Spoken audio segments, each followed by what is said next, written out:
يا مساء الفل ومساء الورد ومساء الياسمين على حبايب قلبي. عامل لكم النهارده حلوه بقى، حاجه تحلوا بقى كده وانتوا سهرانين وانتوا قاعدين كده مع اولادكم، يعني بالهنا والشفا كده. بصوا تحفه، بكوبايه دقيق واحده وربع كوبايه زيت هتعملي الحلوه الجميله ديت معانا النهارده. بصوا شكلي بقى زي ما انت عايزه، وبصي كلي بقى وبالهنا والشفا. ولو عجبك الفيديو بتاعنا النهاردة ما تنسناش في اللايك والاشتراك، حط كومنت حلو كده، اهم حاجة يفتح النفس، ولايك بقى حلو صغنطوط كده يا حبيبة قلبي. يلا بقى نخش على الفيديو نشوف هنعمل الحلوة دي ازاي، ونشوفها كل تكتها وحركاتها وسهلة ازاي. اللهم صل وسلم وبارك عليك يا حبيبي يا رسول الله. يا مساء الفل ومساء الورد على احلى متابعين في الدنيا. النهارده بقى هنعمل معاكم كده ايه الحلوة. هنعمل بقى، يعني بصوا مش زي بلح الشام، زي هي يعني حاجة حلوة كده تحلي بيها بقك كده بالليل كده وانت قاعدة كده. حطيت كوباية مية وكوباية من السكر، وهرفعهم على النار، وقطرة كده يعني عصرة كده من الليمونة على المية بتاعتنا، وربع كوباية وحطيتهم على النار. وهنا بقى احط كوباية من المية وربع كوباية من الزيت ورشة كده من الملح ونص معلقة من السكر، وهقلبهم في بعض وارفعهم على النار. ساعة ما تغلي المية بتاعتنا نقوم حاطين عليها باكو من الفانيليا، ونقوم نازلين بالعجينة على بالدقيق على طول، ونعجن بقى زي ما انتوا شايفين. هنا بقى طفينا النار ساعة ما نزلنا بالدقيق، زي ما انتوا شايفين كده. تفضلي بقى تقلبي لما توصلي للقوام اللي انتي عايزاه. بعد كده هتبرديها بقى شوية زي ما انا هعمل كده بالظبط، وهمسكها ايه لما تبرد بس شوية كده من السخونية بتاعتها، لانها بتشيل سخونية جامدة. انا هنزلها كده في طبق واسع كده واسيبها تبرد شوية. شايفين بتدخن ازاي؟ ما اقدرش احط ايدي فيها دلوقتي، لازم تهدى شوية. المهم ان انا فضلت اقلبها كده عشان امسكها بايديا، ما قدرتش امسكها بايديا، فجبت شوكة بقى وقلت ايه اهرسها بالشوكة شوية عشان تبرد، عشان هي عايزة الشغل فيها على طول يعني ايه وهي سخنة كده. ماشي حبايب قلبي، عجنتها لما راحت معايا ناعمة وجميلة جدا.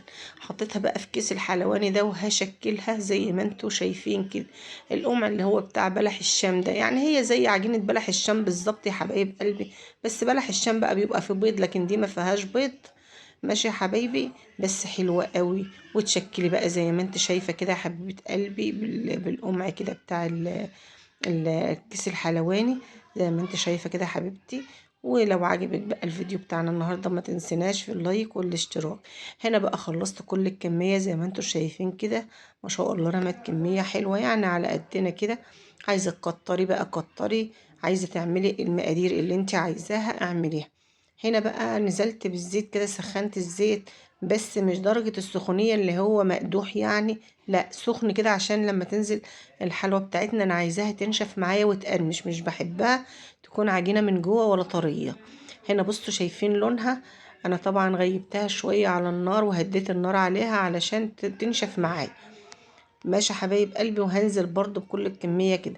بس اهم حاجة انك تحط الزيت في حاجة ضيقة زي ما انا حاطة كده، علشان طبعا هي بتحب الزيت كتير، يعني تبقى عايمة لازم في الزيت كده يا حبايب.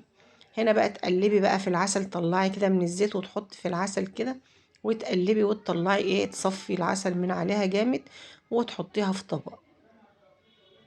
بصوا يعني لونها، خلي لونها حلو زي ما انا عامله كده، يعني اللون الحلو الذهبي الهادي ده، اللون الذهبي الخفيف الحلو ده. شايفين لونها حلو ازاي؟ بسم الله ما شاء الله. هنا بقى عملت حبه كده زي بلح الشام كده، يعني شكلت شويه من ده وشويه من ده كده عشان اراضي العيال وايه، ويفرحوا بقى بالحاجه الحلوه بتاعتنا اللي احنا هنعملها كده النهارده. الكبار فرحوا قبل الصغيرين اقسم بالله. وبصوا مش عايزة اقول لكم كانت حلوة ازاي، وما خدتش وقت، وجميلة جدا جدا. بصوا ما شاء الله، يعني مش عايزة اقول لكم هي حلوة قد ايه. والزيت برضو اللي هيفضل منها هيفضل نضيف خالص، ما فيهوش اي حاجة، لا حاجة محروقة ولا حاجة نازلة فيه ولا اي حاجة. هتقلبيه عادي تاني. هنا بقى طلعت كل الكمية زي ما انتوا شايفين كده يا حبايب قلبي، وحطيت بقى بقية الايه، البلح الشام يعني. واخدين بالكم معايا؟ هنا بقى خلصت كل الكمية. بصوا بسم الله ما شاء الله، كلها بقى لون واحد، مفيش حاجة غامقة ولا حاجة فاتحة، كلها زي ما انتوا شايفينها كده في لون واحد.